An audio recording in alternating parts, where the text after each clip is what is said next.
رمضان کے ایام میں دے سب مجھ بسم اللہ الرحمن الرحیم۔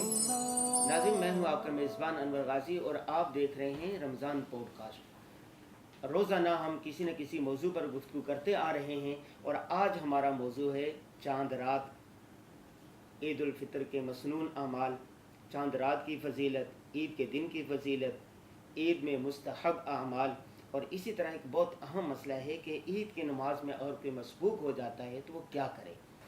ان اہم اور علمی موضوعات پر گفتگو کرنے کے لیے ہم نے علمی شخصیت کو مدعو کیا ہے، حضرت مولانا مفتی محمد حسین خلیل خیل صاحب۔ السلام علیکم مفتی صاحب۔ وعلیکم السلام ورحمۃ اللہ۔ کیسے ہیں مفتی صاحب؟ الحمدللہ۔ مجھے سب سے پہلے بتائیے کہ چاند رات جو ہے، چاند رات کی بھی کوئی فضیلت ہے یا چاند رات صرف شاپنگ کرنے کے لیے؟ جی بسم اللہ الرحمن الرحیم۔ جی اس کی فضیلت ہے، اس حوالے سے ایک بات نوٹ کرنے کی ہے کہ اس حوالے سے جو احادیث ہے کافی ساری ہے لیکن وہ ضعیف روایات ہیں۔ جی لیکن علامہ نووی رحمہ اللہ جو صحیح مسلم کے شارح ہے اور بہت مستند عالم ہے، حدیث کے بڑے ماہر ہیں، انہوں نے ایک بات فرمائی ہے کہ ایسے موقع پر ضعیف احادیث پہ عمل کرنا درست ہے اور چاہیے عمل کرنا۔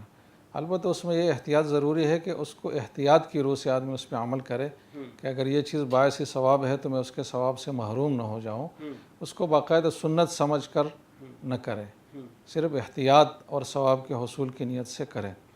تو اس حوالے سے روایات ہے، اور روایت اگرچہ ضعیف ہے لیکن ایک تو یہ اصول ہے کہ فضائل اعمال میں ضعیف روایت کو بھی لیا جاتا ہے۔ دوسرا یہ اصول ہے کہ ایک روایت کے اگر ایک سے زائد طریق ہے، سند ہے، تو اس سے اس کو ایک تقویت ملتی ہے تو اس کو بیان کیا جا سکتا ہے۔ تو عید کی رات جس کو لیلۃ الجائزہ کہا جاتا ہے حدیث کے الفاظ میں، تو اس حوالے سے اس طرح کی احادیث موجود ہے جس کو ہم قابل اعتبار کہہ سکتے ہیں اس کیٹیگری میں جو ہم نے بیان کیا ہے۔ جی جی لیلۃ الجائزہ کا مطلب ہے انعام کی رات۔ تو ظاہر ہے رمضان میں ہر آدمی نے کافی محنت کی ہوئی ہوتی ہے دینی حوالے سے، اس نے دن میں بھوک پیاس برداشت کیا ہوتا ہے، تلاوت اور عبادات میں مصروف ہوا ہوتا ہے، رات میں قرآن کی تلاوت اور تراویح میں مصروف ہوا ہوتا ہے، اور جو اچھے لوگ نیک لوگ ہوتے ہیں وہ تو پوری رات جاگتے ہیں تلاوت اور عبادات میں۔ تو کافی جد و جہد سے ہر انسان گزر جاتا ہے، اور ایک نارمل زندگی سے ہٹ کر ظاہر ہے کہ انسان کوشش کرتا ہے۔ تو ایسے آدمی کو ایک انعام کی خواہش تو ہوتی ہی ہے، جو آدمی کوشش ہر کرے، آدمی کو ہوتی ہے۔ ہر آدمی کو ہوتی ہے۔ تو اس نیچرل تقاضے کو اللہ نے ملحوظ رکھا ہے۔ تو یہ جو دو چیزیں ہیں، عید کی رات اور عید کا دن، یہ انعام کے لیے اللہ تعالیٰ نے مختص کر لیا کہ جو کچھ آپ نے محنت کی ہے اب اس کا انعام آ کر وصول کرو۔ وہ انعام کیا ہے؟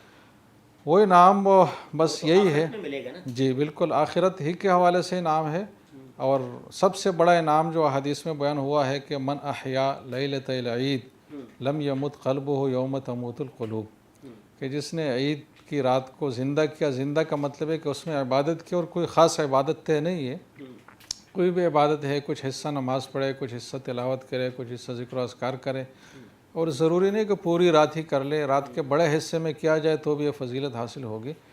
تو فرمایا گیا ہے کہ ایسے شخص جس نے عید کی رات کو زندہ رکھا عبادت سے، تو اللہ تعالیٰ اس دن جس میں عام لوگوں کے دل مردہ ہوں گے تو اس کا دل مردہ نہیں ہوگا، اس کا دل زندہ ہی رہے گا اور اللہ کی نعمتوں سے محظوظ ہوتا ہوگا۔ تو ایسے شخص کو ایک امتیازی مقام حاصل ہوگا، کیونکہ اس نے دل پہ بڑا جبر کیا، دنیا میں دل کے خواہشات کو دبایا، تو اللہ نے اس کے دل کو اس موقع پر زندگی دی جہاں سارے انسانیت کے دل مردہ پڑے ہیں۔ تو ایک بہت بڑے ایک انعام کی چیز یہی ہوتی ہے کہ آپ کو ایک امتیازی چیز مل جائے، امتیازی چیز ملے۔ تو ایسے امتیازی چیز آپ کو ملے گا۔ اللہ اکبر، اللہ تعالیٰ ہم سب کو عطا فرمائے۔ آمین۔ رمضان کے ایام